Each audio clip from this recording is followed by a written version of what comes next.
みんなと一緒に過ごす。それが最高の年越しなの。でも具体的に何をするかは動いてみなきゃわからないよね。これまでもこれからもキアナは変わらない。だって彼女はどこにいても優しい人に囲まれてるから。同じように真心を込めれば素晴らしい出会いがあるはず。より多くの人々の願いが感じられる。太鼓のプロ、それがキアナだよ。棍棒を回せて呼ぶのはお餅。彼女は星屑タイプの敵を倒すのが得意なの。早速戦いのコツを教えてあげるね。まずは熱情の印の話をしようか。通常分岐攻撃、武器スキルで敵に熱情を付与すると KP を回復できるの。 KP が溜まったら特殊武器スキルを放って熱情の印をクリアして敵に炎ダメージを与えてね。おすすめ武器装備中、敵が1体のみかつ複数の印が付与している場合は効果を追加で1回起こせるの。必殺技を放つとキアナは敵にダメージを与えつつチーム全員の HP を回復させ停滞領域を展開するよ。敵が単体でも複数でもキアナには対応策があるの。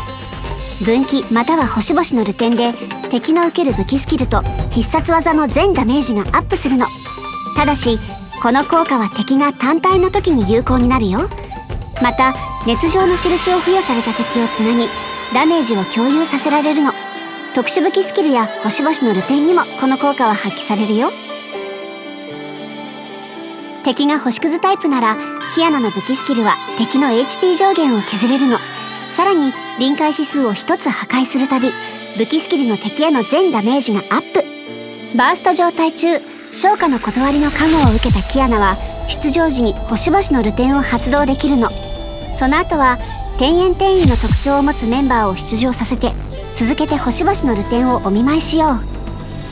共鳴チームならバースト中にキアナで攻撃ボタンを連打しよう。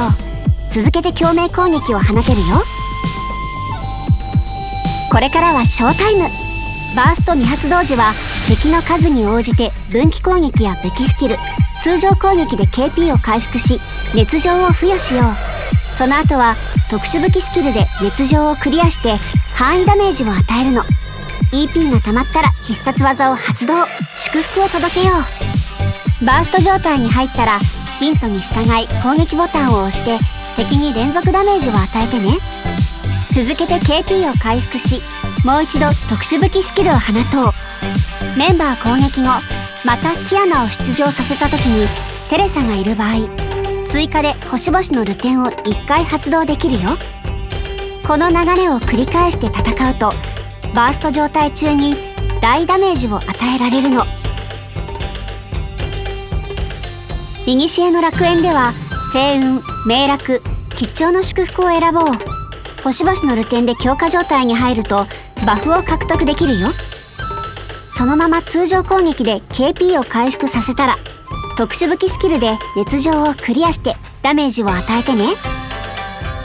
また満願、キム、吉兆の祝福を選ぶと必殺技は敵を吸い寄せ開運進行を召喚するようになるからジャンプボタン連打でダメージを与えながら EP を回復して、あとは必殺技で太鼓の音を街中に響かせよう。噛めば元気になるお餅のように新年の使者という名には不思議な力が宿ってる。